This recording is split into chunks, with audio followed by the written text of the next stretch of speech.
In this video, we will discuss the major functions of heart and some of the functions related with the cardiac muscle and the action potential generated by the cardiac muscle. इसमें मैं आपको थोड़ा सा guide कर दूंगी कि viva के point of view से क्या क्या चीज़ें इंपॉर्टेंट हैं जो आपको मस्ट आनी चाहिए, उसके अकॉर्डिंग जो है वो क्वेश्चन हो सकता है या आ सकता है या इवन एमसीक्यू में भी आ सकता है। ठीक है, हमारे पास आपको पता है ऑलरेडी हम पढ़ चुके हैं हार्ट को बहुत डिटेल से। यहाँ पर जनरली अगर हम देखें तो हमारे पास 2 टाइप की सर्कुलेशन है, one is the systemic and the other is the pulmonary. Systemic and pulmonary circulation, जिसको हम नॉर्मली कहते हैं ग्रेटर एंड लेसर सर्कुलेशन। तो ये चीज़ आपने याद रखनी है कि अगर सिस्टैमिक सर्कुलेशन की बात हो रही है तो that is the greater circulation, और अगर पल्मोनरी की बात हो रही है तो that is the lesser circulation.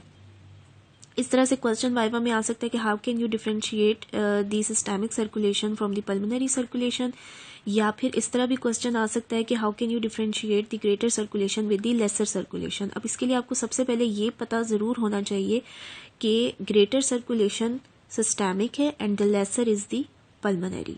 I hope आपको याद हो गया होगा, 2-3 दफ़ा मैं रिपीट कर चुकी हूँ। उसके बाद हमारे पास अगर हम जनरली थोड़ा सा ओवरव्यू ले लेते हैं कि लेफ्ट वेंट्रिकल से एओर्टा में आपका ब्लड जाएगा, वहाँ से आपका थ्रू आउट बॉडी में सर्कुलेट करके from the superior vena cava and inferior vena cava से वापस रिटर्न हो जाता है राइट एट्रियम में एज अ डीऑक्सीजनेटेड ब्लड। अब हमारे पास जो सिस्टैमिक सर्कुलेशन है, जिसको हम ग्रेटर सर्कुलेशन कहते हैं, वो हाई प्रेशर सर्कुलेशन है। आप खुद इस बात से अंदाज़ा लगा सकते हैं कि और ऑब्वियसली पूरी बॉडी में सपोर्ट हो रही है, सप्लाई हो रही है ब्लड की, तो ऑब्वियसली उसका प्रेशर जो है वो हाई होगा as compared to the pulmonary. Pulmonary हमारे पास ब्लड आता है फॉर एग्जांपल राइट एट्रियम में, वहाँ से आपके पास राइट वेंट्रिकल में जाता है, राइट वेंट्रिकल से आपके लंग्स में, वहाँ पे ऑक्सीजनेशन का प्रोसेस हुआ, it returns back from the pulmonary arteries into the pulmonary circulation and that is called the lesser circulation. And from the pulmonary circulation, the blood drains into the left atrium and then into the left ventricle, and from the left ventricle it is further supplied through aorta into the overall body or body tissues। ठीक हो गया। अब हम diagram को थोड़ा सा मैं आपको जूम करके समझा देती हूँ। एज यू ऑलरेडी नो कि हमारे पास 4 चैम्बर्स हैं हार्ट में। ठीक है, these are the 2 atriums, right and left, and these are the 2 ventricles, right and left। अब यहाँ पर हम थोड़ा सा देख लेते हैं कि जो हमारे पास ग्रेटर सर्कुलेशन है लेफ्ट वेंट्रिकल से जो जा रही है, एओर्टा आपका आर्च ऑफ एओर्टा बनती है। ठीक है, उसके बाद आपका डिसेंडिंग एओर्टा है, देन एब्डोमिनल एओर्टा, देन आपके थ्रू आउट बॉडी टिश्यूज से होते हुए superior and inferior vena cava से ये रिटर्न बैक होके राइट एट्रियम में आ जाती है। ठीक हो गया, यहाँ पे आपकी सर्कुलेशन आ गई। अब यहाँ से हमारे पास राइट एट्रियम से डीऑक्सीजनेटेड ब्लड आपका जाता है राइट वेंट्रिकल में, राइट वेंट्रिकल से ये जाता है आपके दोनों लंग्स में, वहाँ पे ऑक्सीजनेशन का प्रोसेस होता है। फिर ये ऑक्सीजनेटेड ब्लड जो है वो आपका थ्रू पल्मोनरी आर्टरीज आपके लेफ्ट एट्रियम में आ जाता है। तो एज कम्पेयर्ड अगर आप इस प्रोसेस को देखें जो पूरी बॉडी को सप्लाई कर रहा है, तो obviously it is the greater circulation, और ये हमारे पास सर्कुलेशन एक स्पेसिफिक पाथवे के थ्रू है जो कि बहुत माइनर है as compared to the systemic, तो this is the lesser circulation, और इसको हम पल्मोनरी सर्कुलेशन भी कहते हैं।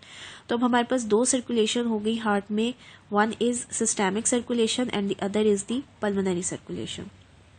आई होप कि इसमें कोई इस तरह की कंफ्यूजन आपको नहीं होगी।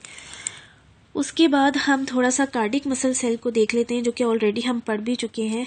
ये यहाँ पर हमारे पास लाइक स्ट्राइटेड होता है, ब्रांच्ड होता है, और as a single muscle unit के तौर पे एक्ट करता है। इंटरकलेटेड डिस्क के साथ एक दूसरे के साथ कार्डिक मसल सेल्स जो हैं वो ज्वाइंट होती हैं, और इसको हम कह सकते हैं from one cardiac muscle to the next. उसके बाद यहाँ पर जो हमारे पास ये गैप जंक्शंस हैं, इसके थ्रू हमारे पास जो ये इंटरकलेटेड डिस्क है, इसको हम एज इलेक्ट्रिकल जंक्शन भी कहते हैं, कि इससे आपका एक्शन पोटेंशियल जो है वो ट्रांसफर होता है एक सेल से दूसरे सेल में। तो इस तरह से हमारे पास ये जो है वो एक फंक्शन ओवरऑल परफॉर्म होता है। एक्टस सेंसिटियम आपको पता है कि as a single muscle unit like एक इम्पल्स आपकी आएगी जो स्टिमुलेट करेगी आपकी एक मसल फाइबर को, और आपका पूरा यूनिट जो है वो उससे स्टिमुलेट हो जाएगा, और इलेक्ट्रिकल जो आपकी इम्पल्स है वो जनरेट होगी, एक्शन पोटेंशियल जनरेट होगा और कॉन्ट्रैक्शन हो जाएगी। सेम यही फिनोमेना हमारे पास जीआईटी के स्मूथ मसल्स में भी था और कार्डिक के स्मूथ मसल्स में भी ये भी एक्ट एज ए सिंसिटियम ही करते हैं, लाइक अ सिंगल मसल यूनिट। उसके बाद हम थोड़ा सा देख लेते हैं एक्शन पोटेंशियल को कि हमारे पास कार्डिक मसल सेल में एक्शन पोटेंशियल जो है वो किस तरह से जनरेट होता है। अगर हम रेस्टिंग मेम्ब्रेन पोटेंशियल को देखें हैं कार्डिक मसल सेल की, तो दैट इज 85 मिली वोल्ट, और जब हमारे पास एक्शन पोटेंशियल जनरेट हो जाएगा तो ये आपकी चली जाती है 20 मिली वोल्ट तक, प्लस पॉजिटिविटी में 20 मिली वोल्ट तक ओवरशूट कर जाती है। यहाँ पर एक रफली मैंने थोड़ा सा एक डीपोलराइजेशन का कर्व बनाया हुआ है, जो कि हमारे पास होता था स्केलेटल मसल में। अगर आपको याद हो कि स्केलेटल मसल में जब एक्शन पोटेंशियल जनरेट होता है तो हमारे पास सोडियम और पोटेशियम चैनल्स जो है इस तरह से ओपन होते थे और यहाँ पर इस तरह से स्लाइटली हमारा ये कर्व बनता था। लेकिन यहाँ पर हमारे पास कर्व जो है वो डिफरेंट है। कार्डिक मसल सेल का कर्व जो है वो स्लाइटली इस तरह से थोड़ा सा डिलेड होके प्लेटू की फॉर्म में जो है ये इस तरह से बनता है, ठीक है। इसमें मेनली हमारे पास हम कह सकते हैं कि सोडियम और कैल्शियम चैनल का भी रोल है, लेकिन जो आपके पास फिर फर्दर रीपोलराइजेशन चाहिए उसके लिए आपका पोटेशियम का इफ्लक्स जो है पोटेशियम चैनल्स का भी रोल आ जाएगा। इसको 1 बाय 1 फेजेस में डिवाइड करके इसको हम समझ लेते हैं, और ये फेजेस आपने याद रखनी है, ये वाइवा में और एमसीक्यू में भी आ सकते हैं। सबसे पहले हमारे पास है फेज जीरो। फेज जीरो को हम कहते हैं depolarisation fast sodium channel open. Depolarisation आपकी इस एरिया से लेके, ठीक है, यहाँ से लेके यहाँ तक जाती है। दिस इज दी डीपोलराइजेशन जो आपकी ये पीक बनती है। यहाँ तक हमारे पास सोडियम चैनल्स जो हैं वो फास्ट, हम इसको इसलिए कहते हैं कि ये बहुत फास्ट वे में ओपन होते हैं और उसी तरह बहुत फास्ट वे में ही ये क्लोज भी हो जाते हैं। तो यहाँ पर हमारे पास जो है वो सोडियम चैनल्स जो है वो ओपन हुए और एक तरह से आपका ये एक्शन पोटेंशियल जनरेट हुआ, लाइक ओवरशूट हुआ, डीपोलराइजेशन हुई टुवर्ड्स दी पॉजिटिविटी जो है वो आपकी मेम्ब्रेन जो है वो मूव कर गई। फिर उसके बाद हमारे पास फेज वन। फेज वन में क्या होगा कि सोडियम चैनल क्लोज्ड हो जाएंगे क्योंकि फास्ट एक्टिंग चैनल्स हैं। वो सोडियम चैनल क्लोज्ड होने से हमारे पास इनिशियल रीपोलराइजेशन का एक फेज आएगा जो कि पोटेशियम चैनल्स ओपन होने की वजह से होगा, और ये पोटेशियम चैनल्स जिस तरह ओपन होंगे उसी तरह बहुत जल्दी क्लोज भी हो जाएंगे। यहाँ पर इस एरिया में हमारे पास जो है ये वाला जो एरिया है, यहाँ पर हमारे पास सोडियम चैनल्स जो हैं फौरन ही इस पीक के साथ ही ओपन हो जाते हैं। सोडियम चैनल्स आपके यहाँ पे क्लोज हो जाते हैं और पोटेशियम चैनल्स इस पीक के साथ ही ओपन हो जाते हैं। जैसे ही आपके पोटेशियम चैनल्स जो हैं वो ओपन होंगे तो यहाँ से आपकी स्लाइटली रीपोलराइजेशन होगी जो कि यहाँ तक होगी सिर्फ, ठीक है। यहाँ तक आपकी रीपोलराइजेशन हुई, उसके बाद पोटेशियम जो है आपका सेल से आउटवर्ड मूव कर गया और पोटेशियम चैनल्स जो हैं वो अगेन क्लोज हो गए और आपके पास कैल्शियम चैनल्स जो हैं वो ओपन हो जाएंगे। कैल्शियम चैनल्स जो हैं हमारे पास बहुत स्लो चैनल्स होते हैं, लेकिन फेज वन में हम ये बताएंगे कि सिर्फ यहाँ तक जो है आपका पोटेशियम चैनल ओपन हुआ और फिर उसके बाद फास्ट वे में ही वो क्लोज हो गया और स्लाइटली इनिशियल रीपोलराइजेशन आपकी जो है वो फेज वन में यहाँ पर हो गई, ठीक है। Phase one initial repolarisation. उसके बाद जो मैं अभी आपको नेक्स्ट फेज बता रही थी वो फेज टू में आता है कि स्लो कैल्शियम चैनल्स आपके फेज टू में ओपन हो जाएंगे यहाँ से, ठीक है। ये आपके ओपन हो गए फेज टू में और फिर ये स्लाइटली, क्योंकि ये स्लो होंगे, बहुत स्लोली जो है आपका जो कैल्शियम है वो एक तो ओपन हो रहा है, फिर उसके बाद उसको बंद होने में बहुत टाइम लगेगा और इस ड्यूरेशन में जो है हमारे पास कैल्शियम जो है वो इनसाइड द सेल जो है वो मूव कर जाएगा।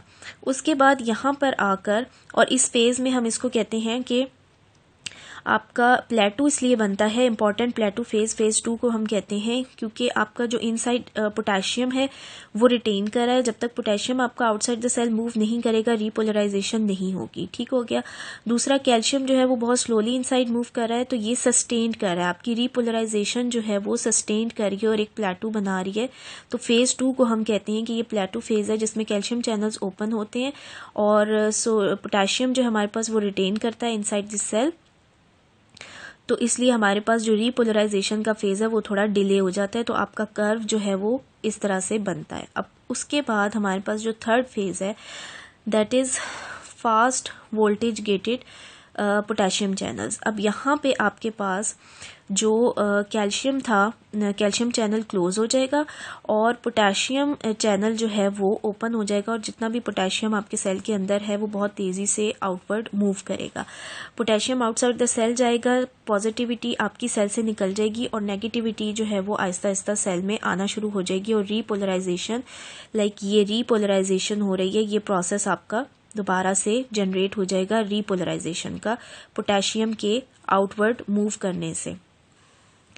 उसके बाद हमारे पास फेज 4 में क्या होगा कि ऑब्वियसली ये सारा प्रोसेस हो गया, रीपोलराइजेशन हो गई, तो सोडियम और पोटेशियम एटीपेज पंप होगा जो आगे जितनी भी आपके पास मेम्ब्रेन है उसको नॉर्मलाइज करेगा, और फिर उसके बाद फर्दर अगेन अगर इम्पल्स आती है आपके पास तो फिर अगेन आपका इस तरह से दोबारा डीपोलराइजेशन होगी, देन रीपोलराइजेशन होगी, फिर इम्पल्स आती है तो दोबारा से डीपोलराइजेशन होगी और फिर रीपोलराइजेशन होगी।